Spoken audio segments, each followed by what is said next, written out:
mau pakai. Maaf Tante, ini bajunya. Ya ampun, baju saya jadi begini. Kamu cantik banget sih. Apaan sih? Om, aku mau ke kamar dulu ganti baju. Udah, di sini aja. Temenin Om dulu. Jangan Om. Udah. Jangan. Dengar ya, kamu mau nggak kerja, kamu mau nggak makan, itu bukan urusan saya. Yang saya mau cuma uang kontrakan saya. Mana sini? Saya mohon Bu, kasih saya waktu sedikit lagi Bu. Mohon Bu. Dengar, kalau kamu nggak punya uang buat kontrakan, tinggal kolong jembatan. Tahukah kamu orang yang mendustakan agama? Itulah orang yang menghardik anak yatim dan tidak menganjurkan memberi makan orang miskin. Quran Surat Al-Ma'un ayat 1-3.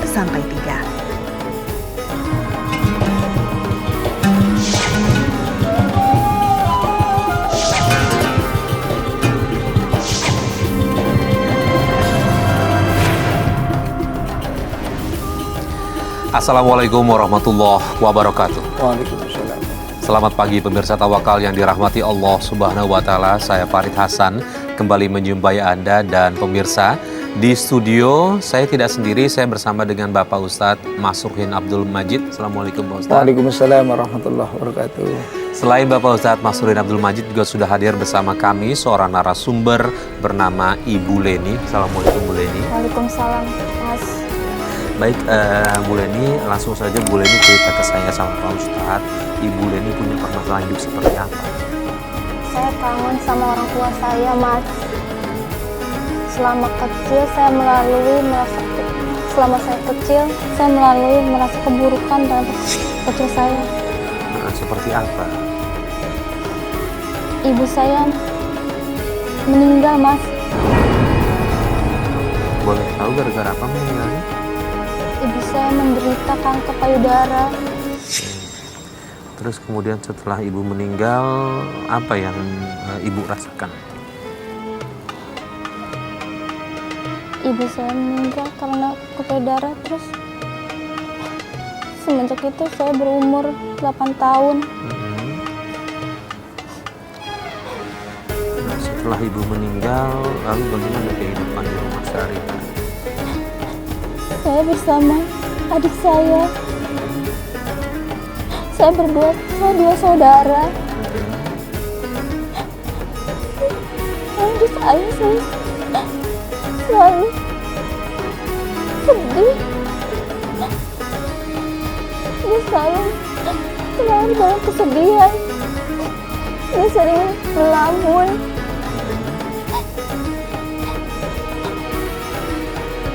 Dia nggak semangat lagi untuk hidup. Oke, setelah dia seperti itu, tidak semangat untuk hidup, maksudnya tidak mencari nafkah begitu? Dia teringat sama ibu. Dan dia selalu nggak merindukan anak-anaknya. Tidak bekerja begitu? Iya, dia selalu mikirkan ibu dan ibu. Oke, Pak Ustadz, pada saat itu yang dialami oleh Ibu Leni adalah merasa ayahnya terlalu berlebihan, dalam tanda kutip cintanya, hingga sampai setelah meninggal dia tidak lagi memberikan kewajibannya untuk mengurusi anak-anaknya nih Pak Ustadz. Boleh sampai segitunya Pak Ustadz kita mencintai seseorang? Pertama Mas Farid, Mbak Leni itu ya. Pertama, kematian itu sesuatu yang hak. Bahkan kita belum lahir, kematian kita sudah ditentukan sama Allah. Kapan kematian ditentukan sama Allah? Pada saat kita berusia 4 bulan di dalam kandungan ibu kita. Dan kematian itu tidak bisa ditolak pada saat ajal itu telah datang. Fa idza jaa ajaluhum la yastakhiruna sa'atan wa la yastaqdimun. Kalau ajal itu telah sampai, maka tidak akan diundurkan dan tidak akan dimajukan. Jadi yang pertama, kita harus menyikapi hidup, kita harus meyakini bahwa kita pasti akan meninggal. Bagaimana dengan rasa cinta? Malaikat Jibril pernah berpesan kepada Rasulullah SAW.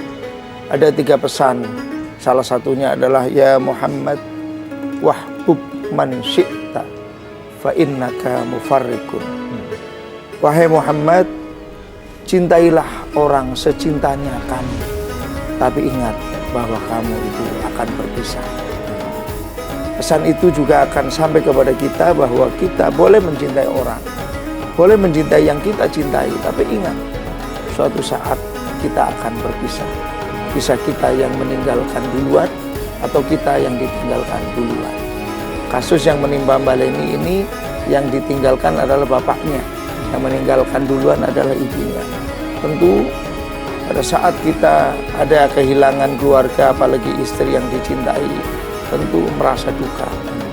Tapi duka itu tidak boleh sampai berlebihan, sampai melupakan kewajiban. Bahkan Rasulullah itu kalau ada orang meninggal, nangis sampai meronta-ronta, nyobek baju, itu dilaknat. Dalam arti tidak boleh, ada waktunya kita berduka. Menangis itu manusiawi, tapi kalau sampai melupakan kewajiban, itu juga melanggar syariat agama. Gitu, Pak. Iya.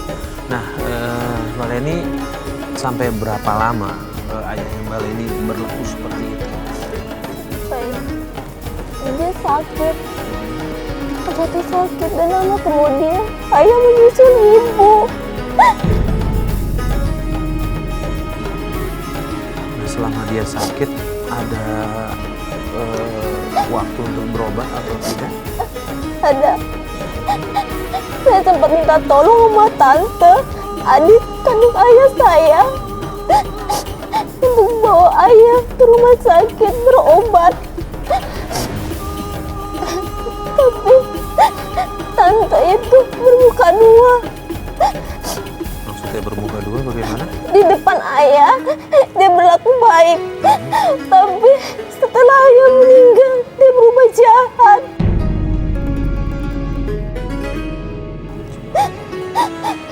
Ini tante kakak kandung atau adik kandungnya ayah? Adik kandung ayah.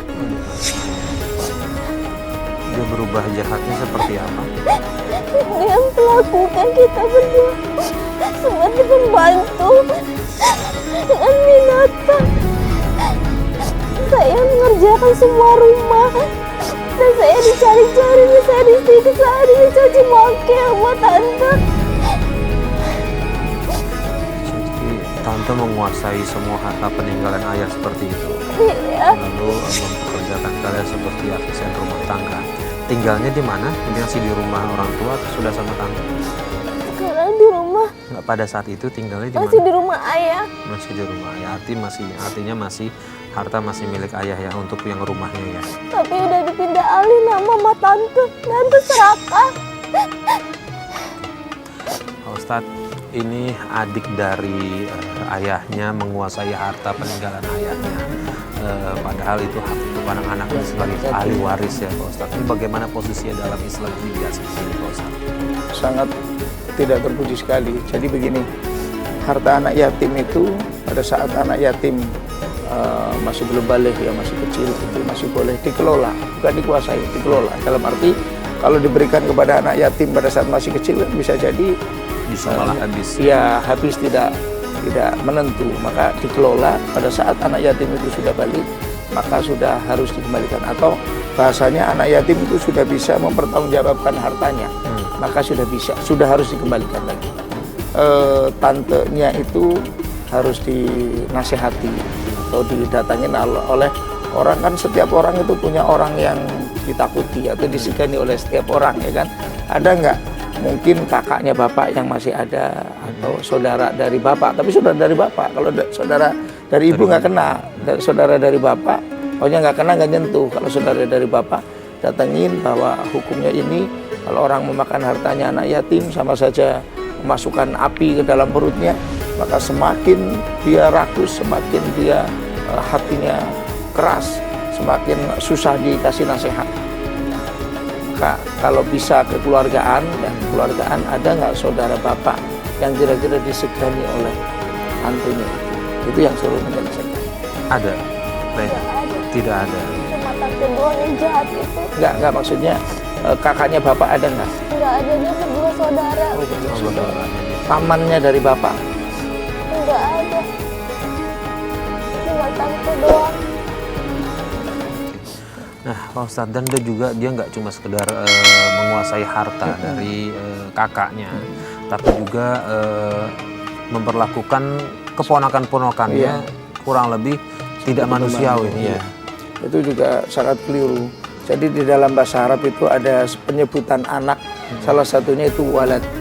Walad itu bukan cuma anak kandung, tapi anak angkat, anak ponakan itu anak. Jadi pada saat ponakannya sama Mbak Leni itu namanya anak, anak ponakan yang harus diperlakukan sama dengan anaknya. Yang membedakan cuma mendapatkan warisan atau tidak, tapi perlakuannya, penyebutannya itu sama. Kan kadang kita ke anak murid aja itu anak saya begitu kan, padahal bukan anak kandung.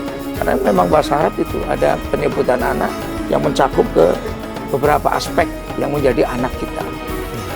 Nah, Mbak Leni sendiri pada saat tinggal di situ sama tante, usia tadi masih berapa? Sekitar 8 tahun. Artinya, mohon maaf, tante melakukan kekerasan fisik juga nggak tuh? Iya, dia sering. Seperti apa kekerasan? Dia menjambak, memukul. Terus kalau aku disuruh gosok, salah dikit gosok, tante marah-marah.